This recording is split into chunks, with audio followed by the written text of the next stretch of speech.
The world has set itself a mission: achieve the 17 UN Sustainable Development Goals by 2030. In Africa, the priority region for UNESCO, we and our partners are mobilized to leave no one behind.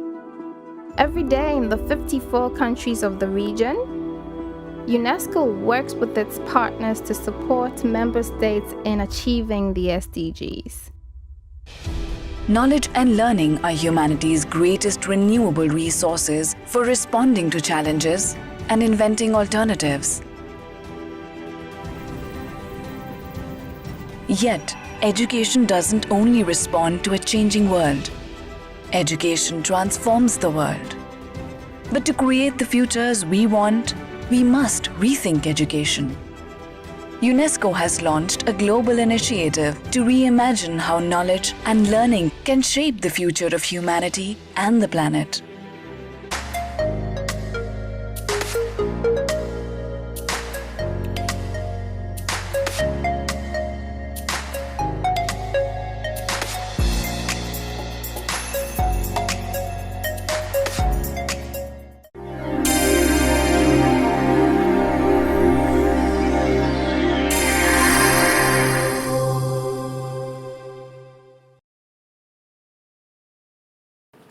Good day to all and a special welcome to the Youth Time Show on 𝐷𝐻 TV. The United Nations Educational, Scientific and Cultural Organization, UNESCO, is a specialized agency of the United Nations aimed at promoting world peace and security through education, the sciences, arts and culture. UNESCO's mission is to contribute to the building of a culture of peace, the eradication of poverty, sustainable development through education, information, communication, arts, and sciences. We are privileged today to have in our midst His Excellency Abdourahamane Diallo, the Country Representative of UNESCO to Ghana, wiring us on the major operations of UNESCO Ghana. You are watching the Youth Time Show on 𝐷𝐻 TV with me, your host, Vanessa 𝐔𝐶𝐂𝐒𝐎. You can call me the diplomatic voice of the youth. 𝐷𝐻 TV, diplomatic information,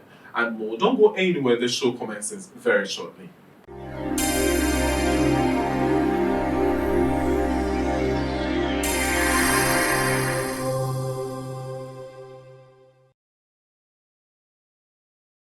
So welcome officially to today's episode of the Youth Time. As I said earlier, I'm here with His Excellency Abdourahamane Diallo, the Country Representative of UNESCO to Ghana. Your Excellency, you're most welcome. Good morning. Good morning. Akwaba. Medasi. Mr. Medasi, right. So ladies and gentlemen, Mr. Diallo was the former country representative of UNESCO in Kinshasa and Brazzaville in the Democratic Republic of Congo, joining the Accra office with numerous years of experience in international business. At the end of the show, you will attest to the fact to why he is the best of the best in the UN agencies, right? Excellency Diallo, can you shed some little light on UNESCO Ghana's mission? Thank you very much. Thank you for hosting us on your program. And wish on the outset actually to congratulate you for your work. Thank you. And in your capacity of media champion, you are part of the family of UNESCO since you are dealing with communication information, and we are very keen on this to ensure that information is being shared freely with all of us, and particularly the youth. Yes, thank you. The United Nations Educational, Scientific and Cultural Organization, UNESCO, our organization, as you rightly and perfectly reminding in your intro, is the organization that the UN, the member states, established to contribute to build peace in the minds of men and women through education, sciences, natural sciences, social and human sciences, culture and communication and information.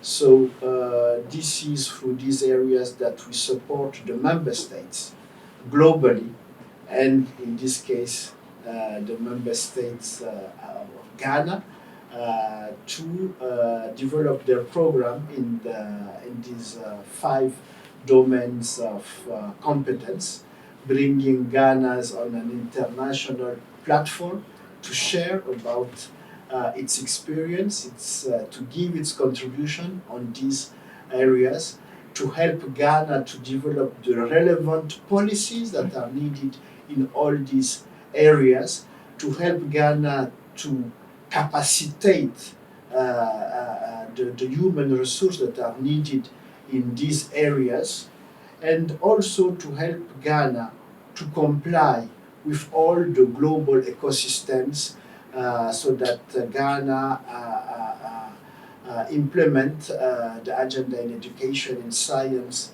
and culture, and communication and information, but complying to the global standard settings, the conventions, the international frameworks that UNESCO is the custodians in the United Nations. So this is it basically.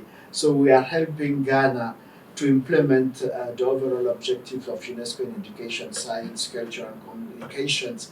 And I would like also at the onset really to recognize and thank warmly really the contribution also of Ghana as a member state to UNESCO and to UN globally. It is through the expertise, the various and prominent intellectuals that are giving their contributions in UNESCO domains, be it in science, ecologics, or in artificial intelligence, or in culture. We'll have the opportunity to tell about some of your prestigious, I would say, ambassadors in this case. So this is a gift of Ghana also to the rest of the world, and their contribution to this overall conversation. The conversation also to contribute to the implementation, of course, of the SDGs, which are the global commitments that the member states committed. And we are in Ghana, we are in Africa, we should not forget, of course, the African Union framework, the AU vision, the Africa we want objectives that so UNESCO is contributing to support. And lastly, on that introduction, just to reflect on the excellence of the cooperation between Ghana and UNESCO, a cooperation which started in 1958. So next year we'll celebrate the 65th anniversary of that cooperation with Ghana.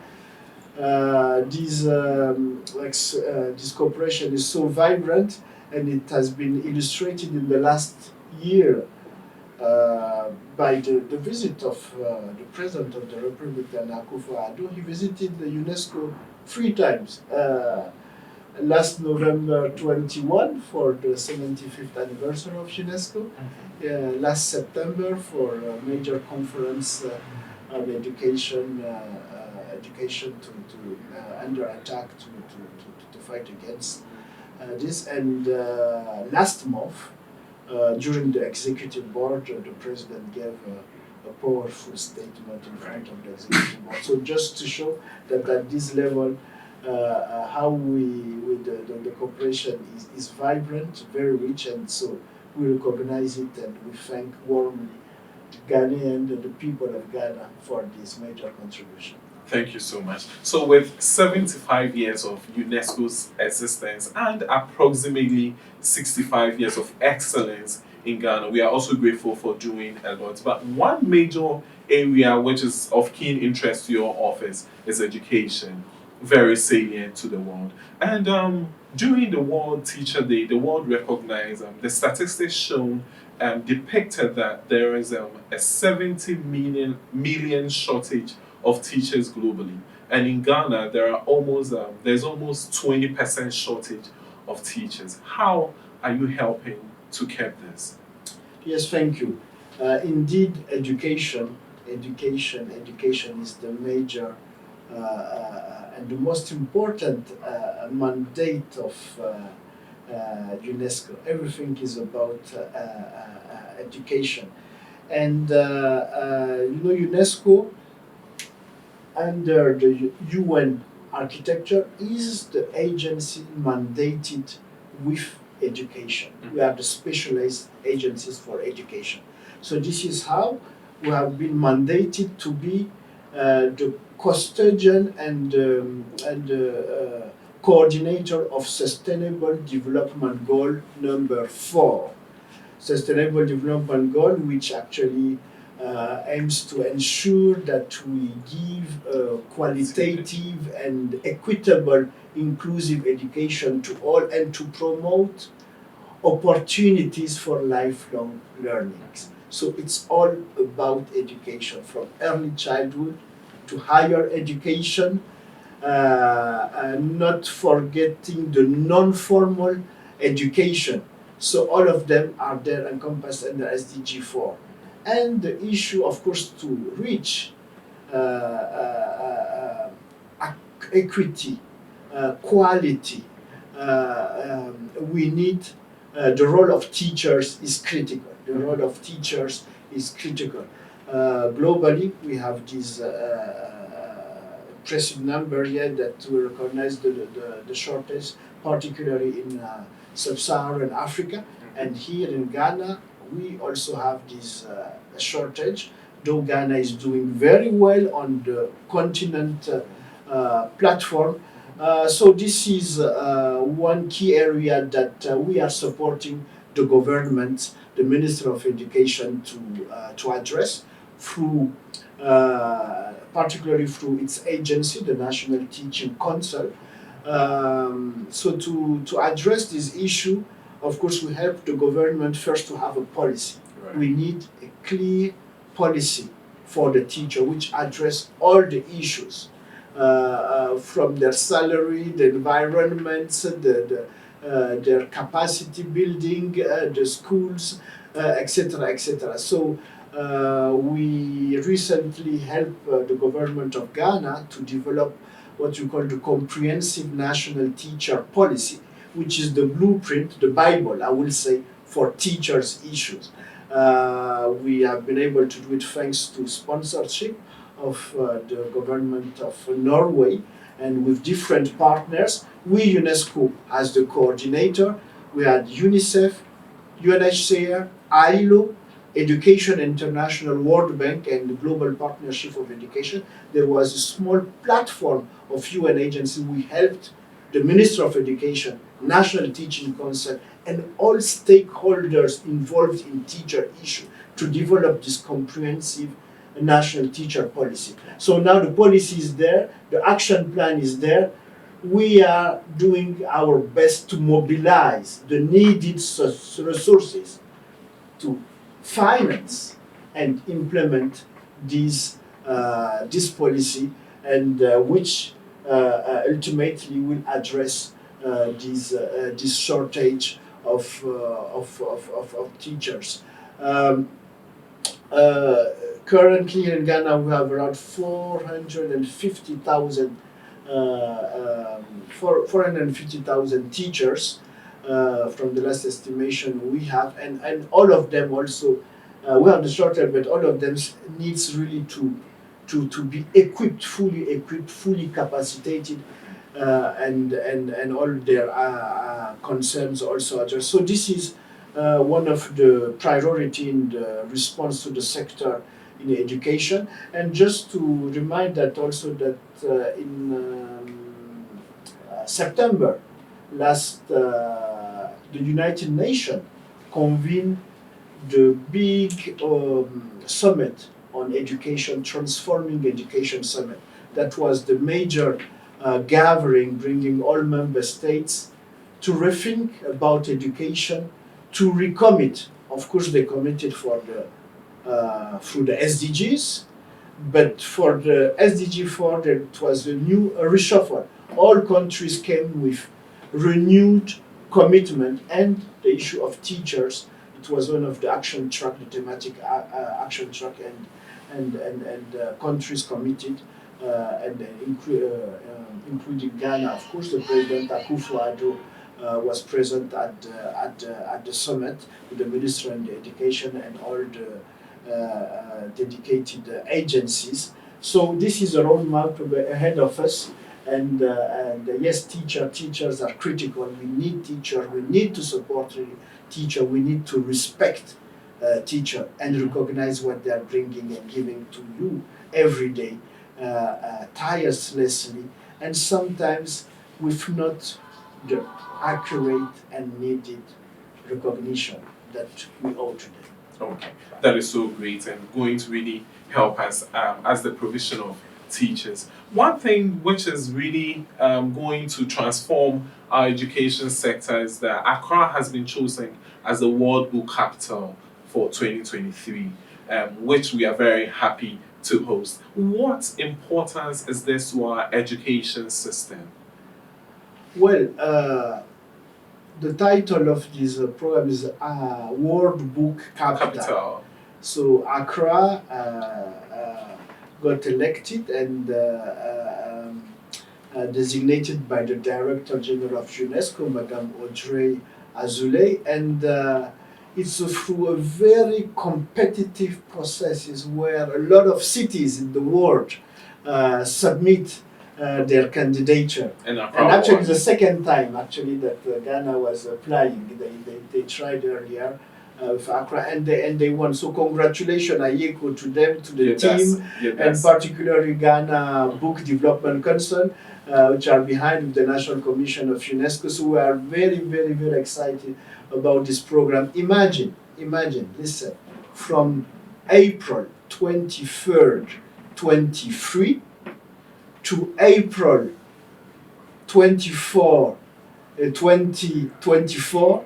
So that means during 12 months, Accra will be the center of the world on issues about books.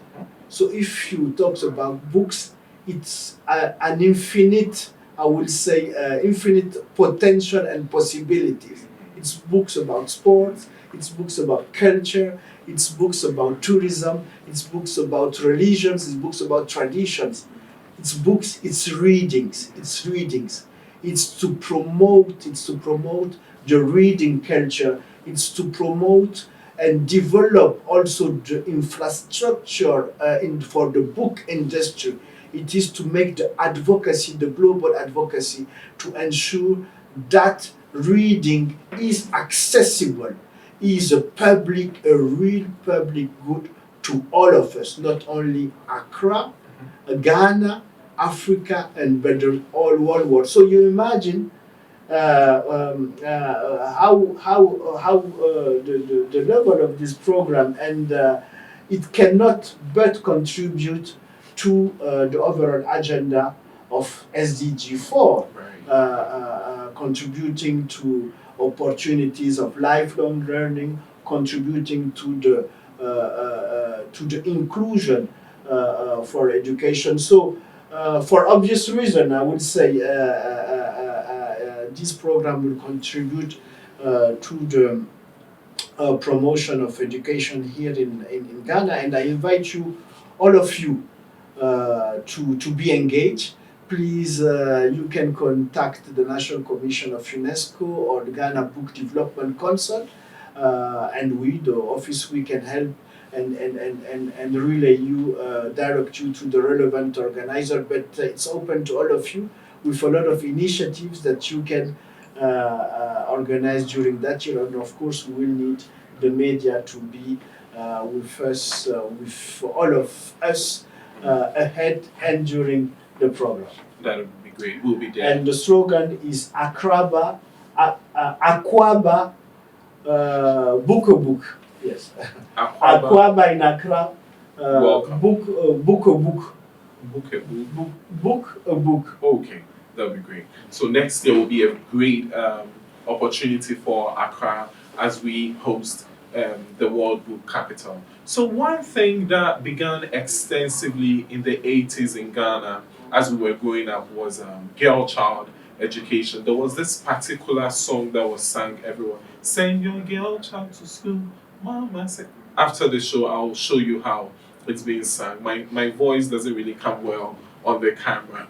But since that inception, there has been a continuation for girl child education. But in some rural areas in Ghana, we are still finding issues where access to education is an issue. How are we helping to curb that? Yes, thank you. Just reminding on the global monitoring, I would say references the SDG 4 for education, and the issue of parity is there. It's a target. We are to support all countries to ensure that equally access for boys and girls to education. And I wanted to add also UNESCO. Globally, we have two priorities: Africa and gender. Wow. That's mean in UNESCO, be it in education, in sciences, in culture and communication, we want to ensure systematically that gender is a priority. Gender, we have a focus in terms of number, parity in terms of content. It can be in media, it can be in culture, and of course in education. So we are very keen on that. I will say we have the global UN platform, but in UNESCO it's in our DNA. So it's really critical, and we want to commend the efforts of Ghana in this area, because Ghana has achieved actually the parity. But as you were highlighting it, there are still gaps in the rural areas, and we are supporting the country through the formal platform from the Minister of Education. We work with the Ghana. It's Ghana Education Unit. They have identity working on the girls for girls' education specifically. We work also with the complementary education agencies on the non-formal space. I'd say some of the girls are not going to the schools, or some drops after the or before the secondary they stop, or after the secondary they don't go, they don't pursue for the higher education. So we encourage, of course, work and support education campaign on that, notably through our health education. We have health education, health and well-being education, emphasizing on the gender issues to ensure that we have the retention of girls. And we also encourage the role models exposures. It's important.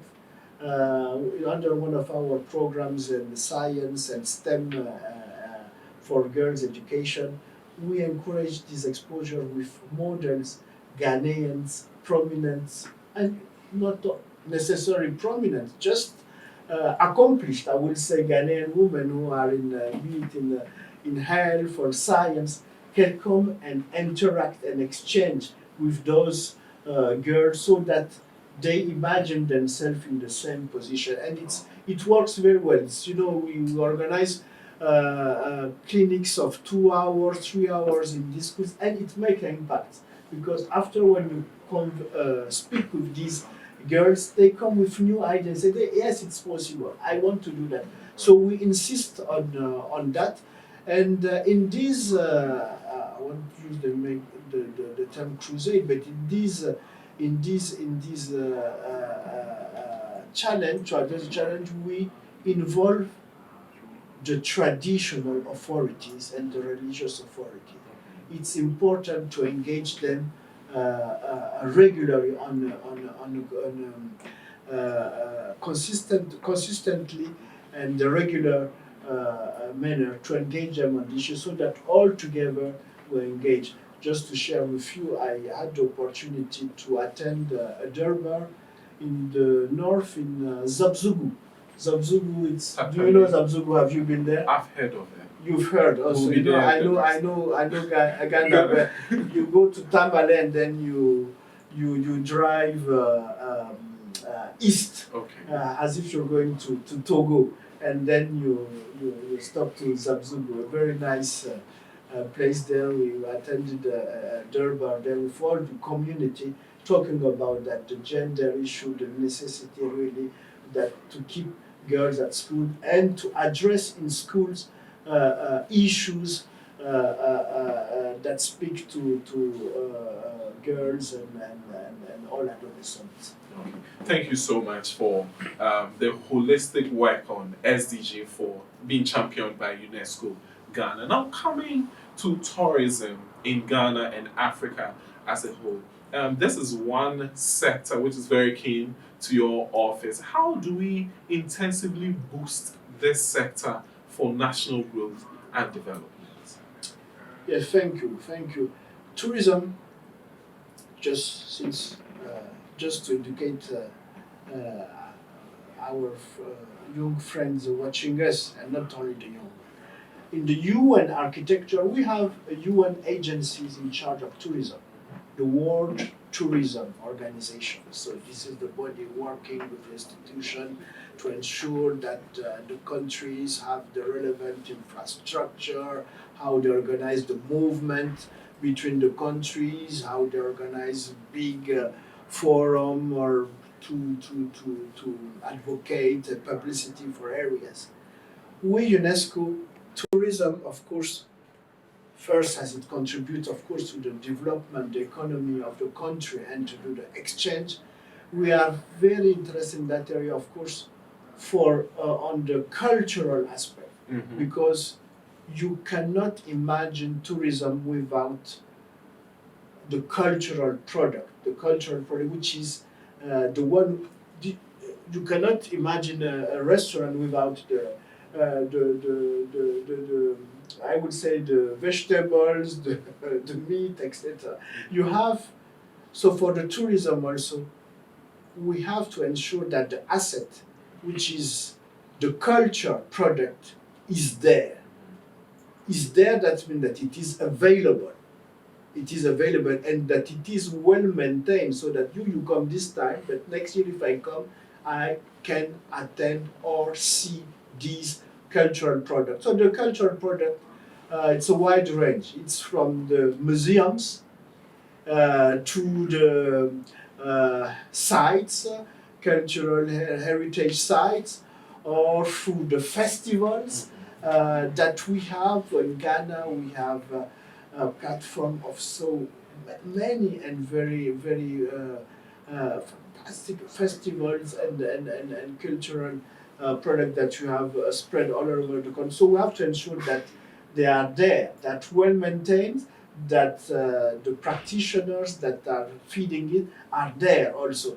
So this is one of our advocacy in the tourism space, really to ensure that here in Ghana, the Ministry of Tourism, Art and Culture equally address the arts and culture components to ensure that it is ready and well maintained for the tourism consumption. Right. Thank you so much. So one aspect of tourism has to do with the World Heritage Sites, and ministers from Central Africa last year met in Cameroon at the invitation of the government of Cameroon, and this is what they met to do: to launch a call to action to improve the representation of African cultural and natural heritage on the World Heritage List. How is Ghana's pursuit in identifying potential sites on the World Heritage List? You've been to a lot of places that I know of.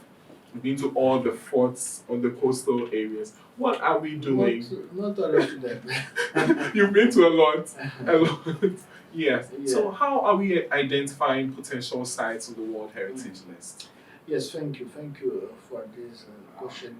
It's key for Ghana. We're talking about tourism and cultural assets. We say sites. Right. So you have a lot of sites. And all of them are important. So it's a monument, it's natural sites. So you have a site that are recognized nationally. But the beauty that we have on the World Heritage that UNESCO, the member states, approved in 1972. That's been 50 years ago. Actually, this year we are celebrating this framework, this convention that we call the 1972 Convention for the protection of natural and cultural heritage. What does it mean? It means that the countries, globally, the humanity, agreed to recognize some places in the world as unique places. Unique places because you cannot see them everywhere, but they are unique because the universe recognizes itself with something in it. So this is how you heard, or maybe you have visited the pyramid in Egypt.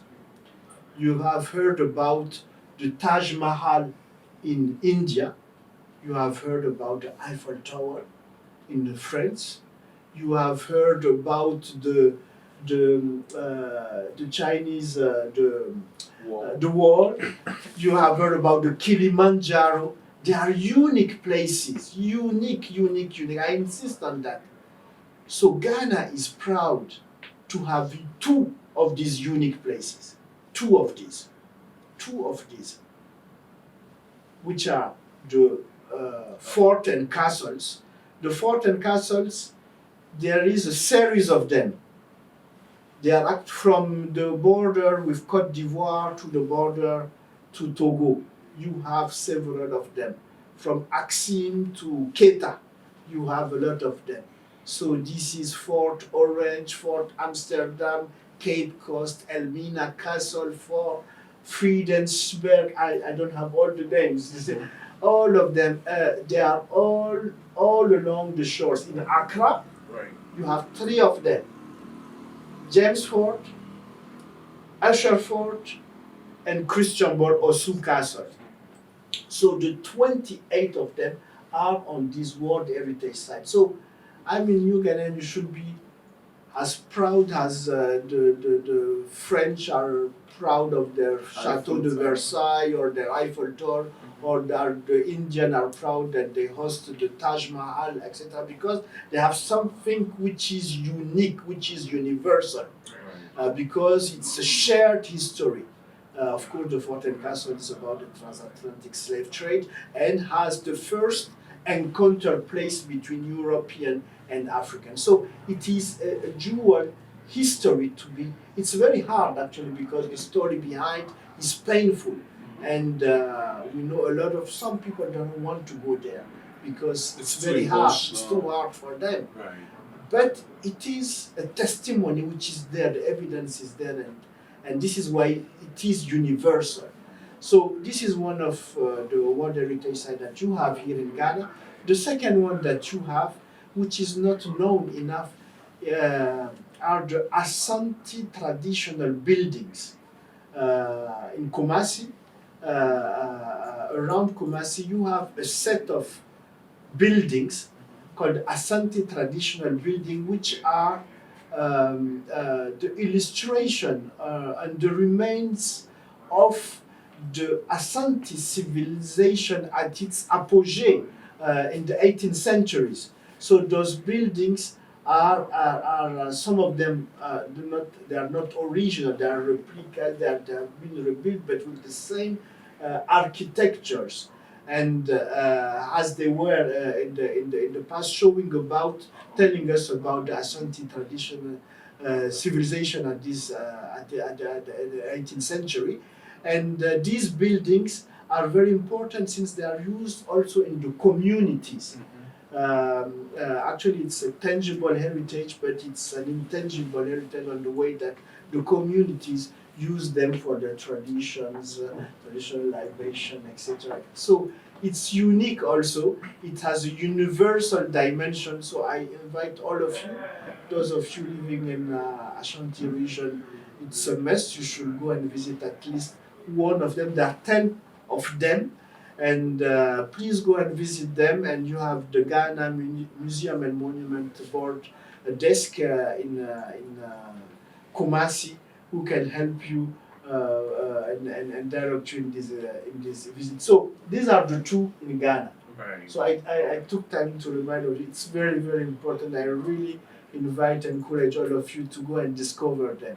Very well. And Ghana is working also on for other sites to be added on this prestigious list. So Ghana has a tentative list. Under this tentative list, there are some identified sites, such as Kakumpa is a natural site which has been identified, has a potential site. So, but there is a work to do on it to document, to prepare some scientific documents to ensure that there is a plan to preserve it. You have the Talenzu, so that is in the north. You have the 𝐔𝐍𝐿𝐿. Zulenzu. You've been there? Village. I haven't been there, not yet. Okay. Not yet. Yes, I need to. You have the Larabenga Mosque. There's a series of mosques of the 15th centuries. They are part of the pilgrimage. There's a pilgrimage sites in the north. You have the Navrongo church. So you have different sites. They are on the tentative list for the World Heritage. For the World Heritage. So there is a work to be done to get them so that Ghana applied for these sites to be fully recognized. So I wish to commend the work that Ghana did. They established a Ghana Heritage Committee, which is an intersectoral committee with the different agencies, including the universities, Ghana Monument and Museum Board, the different ministries, so that they can discuss holistically about it, because it's not only about sometimes culture, it's about the Ministry of Land of Resources, it's about the universities, so all of them can speak and address this issue on a holistic base and decide on the process and the go-ahead when they will start working on a specific site to be listed. So the meeting you mentioned in Central Africa, there's a gathering of Central African member states on that to encourage countries to work on their tentative list, because globally, Africa is behind. Yeah. Less than 10% of the lists. There are more than 1,100 globally, 1,100, but less than 10% are on the continent. Of Africa. Wow. So you see, the potential is huge. So there's still a gap, and there's still a lot to do. So we, UNESCO, here, we support the Ministry of Tourism, Art and Cultures, Ghana Heritage Committee, Ghana Museum and Monument Boards, and all stakeholders really that are engaged in it. But the community also, first actually, because they are the guardians. Right. They are the guardians. You cannot come from outside and say, oh, your building is very beautiful idea, I want to keep it for this and no.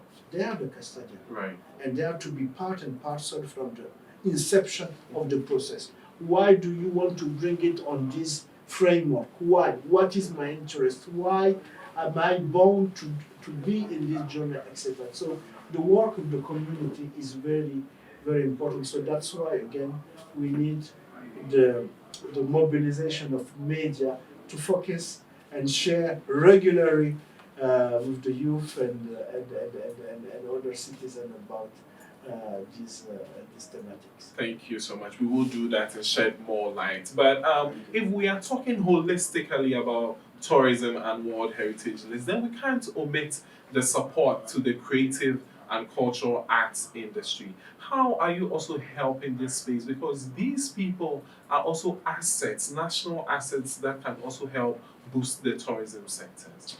Yes, definitively. And UNESCO is the unique UN agencies in charge of culture. So that's how we are custodian of the heritage issue I've just mentioned, tangible and also intangible heritage, but also all issues related to the cultural and creative space.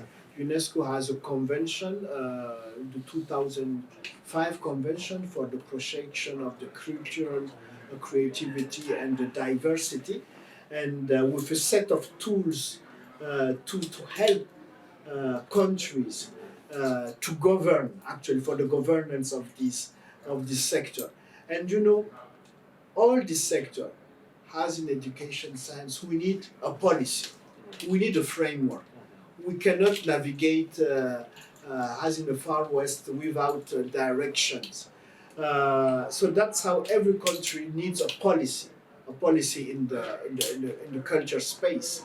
And UNESCO is helping the Minister of Tourism, Art and Culture to review the Ghanaian cultural policy, which dated from 2004.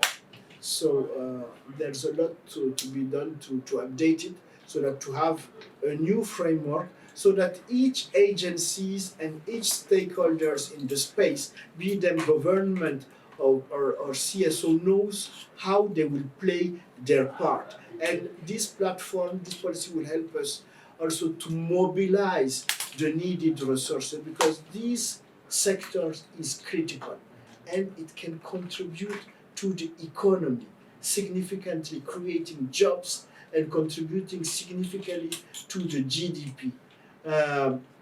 We know that the sector is vibrant, since we are enjoying daily the talents of the musicians, the painters, the storytellers.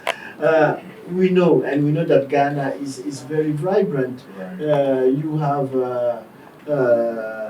prominent, I would say, ambassadors, Ibrahim Mahama, Amwaku Boafo in paintings, the architect Sir Ajayi, just to mention Rocky Dawuni. I heard that he has just been nominated again for an award. Right. All these talented people from the creative sector, they are here from Ghana. They are here from, so they are contributing a lot. They succeed. They are living from it. Some of them are rich, some are less, but they are doing it. So there are thousand or million of them maybe that have the potential to impact in their communities, in their region, in the country, in the continent. So we need to help them, to give them the right environment, to protect them. If you create, you need to be protected, and you need to get a dividend on your protection. So this is all about the work which needs to be done in the creative and cultural space. There again, UNESCO is supporting the government indirectly with the government, but also in the CSO space. Sometimes the CSOs also goes or moves faster than some government agencies, but we need to support both, and ultimately, really, the sector is to be properly recognized, and we are helping the country also to assess this contribution, because sometimes in this advocacy where we are failing is giving the right statistics also, so that this politician, the decision makers can say, oh, I see that these creative sectors, be it music, be it theater, can contribute to that person, to the economy, local, national, etc. So all the policies exercise and all the instruments that will need to be developed to implement it will contribute to that. Okay, so with all these contributions, one thing that has to be done is the protection of our cultural heritage, because sometimes a friend was telling me that at that time you get to some of these forts and there are no stories behind them, they are left to ruins. How are we working with Afro descendants and, let me say, Africans in the diaspora to protect our cultural heritage? if you could shed some light on that.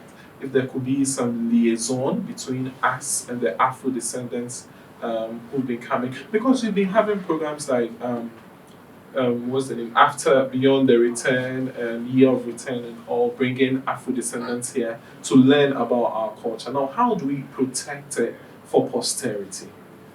Yes, in your question you have a different aspect.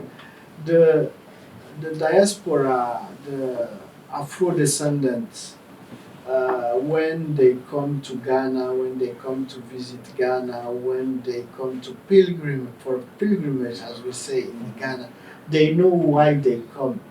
We know because they want to touch, they want to feel, they want to sense the soil of their ancestors. And they want to see also the testimonies that are still here, that we can see on the shores or in the country, while following the enslaved people's roots. Yes, they know, they are aware, they know why they come. So that's why we here in Ghana, we have this responsibility to ensure that what they are coming from is well preserved, right, and well maintained and well narrated also when they come. So it's all about the maintenance, the preservation of these sites of memory that are here. And Ghana is the unique country in the world with that density of evidence of that tragic history. Ghana is the unique place. We don't say it. Ghana is the unique with that density, so they know what they come from. So there is a responsibility. So that's why actually it has been listed on the World Heritage Act, because it's a universal. So there is a responsibility to preserve it. And it goes beyond Ghanaian own responsibility, because it's a world I would say property in itself. So we need to help the relevant entities to organize sometimes better the discovering, the visits of these sites, and not focusing only on the 2 or 3 of them that are very known. As I say, all along the shores you have sites of memories. Right. In Interland, in the north, you have the enslaved people's markets sites in Salaga and other sites. They need to be maintained also. UNESCO and other international partners also, we provide also some platforms bringing the Afro-descendants and I would say the continental, also the Africans. Indigenous. I don't like the term indigenous. the local, right, the Africans, to meet and dialogue on these issues, be it on the maintenance, the preservation of the heritage, be it on the intellectual part, about sharing about the history, because it still needs to be documented, it still needs to be shared, it still needs to be taught. And for that, again, we need the media, but we use also any kind of cultural and creative expressions, arts, to do this promotion. I'm sure that you went and screened the Wakanda Forever. Have you been? Yeah. Not yet. I know that. I heard that they are screened. They are in Accra already. No, right. Not yet. This weekend I will go. Recently, you heard about the Woman King. This kind of big blockbuster also, with a lot of reference on the continent heroes, continent places, are invitation also for you, the youth and non-youth, to question and learn better about these shared histories between the diaspora and the continent. Wow. So beside the creative and cultural. So, and actually here in Ghana you have also talented creative professionals such as Chief Momen or Latif Abubakar. They have big plays also that are being created in this sense of sharing about the history beyond Ghana, on the continent and abroad. Latif is working on Nkrumah, the second return, and Chief Momen is has this big production on Mansa Musa. So it's all about this conversation beyond Ghana, on the continent, and with the diaspora on the history. And just to add on the Afro descendant dialogue, the United Nations adopted now 8 years ago the decade for the Afro descendants. It will end in 24, so it's a platform to address the issue of the Afro descendants, Afro-descendant people, and 2 international days were also established. The International Day for the Afro-descendants, which is celebrated every August the 30th, and every 24 January we celebrate the African and Afro-descendant Culture Day. Okay. So it provides spaces and platforms where you engage the communities from the diaspora and the continent to address all these issues about culture, history, and contemporary issues. You remember a few years ago with the Black Lives Matters movement, and you could sense how a contemporary issue, a universal issue, unfortunately racism, but it's thanks or it's through this what happened there that it came back also as a boomerang here on the continent, and raising again the conscience here in Ghana, in Africa, about this issue. Yes, it's there, racism, and we have to connect and to learn also about the history to be able really to address and respond to this. All right, that's great. So before we go, as the global goals serve as the guide to attain collective sustainability, in a nutshell, how would you describe UNESCO's assistive policies in Ghana in attaining the Sustainable Development Goals? Yes, well, as we started with the mandate of UNESCO, the SDG 4 as one of the 17 SDGs. Yes, UNESCO will continue our journey with the Ghanaian people and relevant authorities to ensure that in all the sectors that we spoke about, education, culture, communication and information, sciences, that the country also has the framework, the policies. We mentioned the one in culture, which is still to be reviewed. In education, I mentioned we have the SDG 4 as a 4, but we have the policy in teacher. Currently, we're working on the ICT, the education policy, which is critical. You see, following the COVID-19, we see how acute is the importance of including ICT in our daily life, and particularly in education. So we are helping the government to review its policy.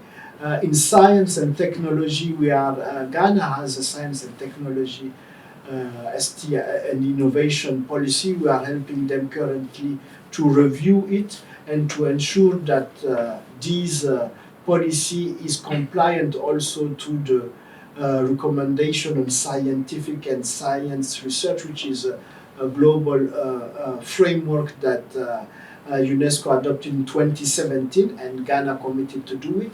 We are helping them to ensure so that the STI policy in Ghana is responding in it, and that the ecosystem is equipped to respond to it.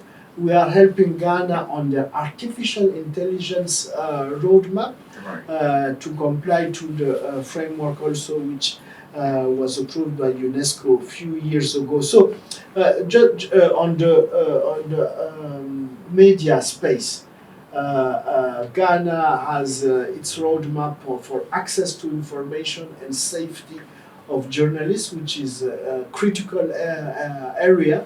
We are helping the Minister of Information and the relevant agencies, National Media Commission, the Right to Information Commission, to roll out this agenda. So, global framework, the SDGs, we need specific policies in the different areas. Ghana, we can say, is well advanced if we compare it with other sub-Saharan countries, but there are still gaps in certain areas, such as the one in culture, where we need to make very, I would say, speedy progress to ensure that we have this framework and support the space.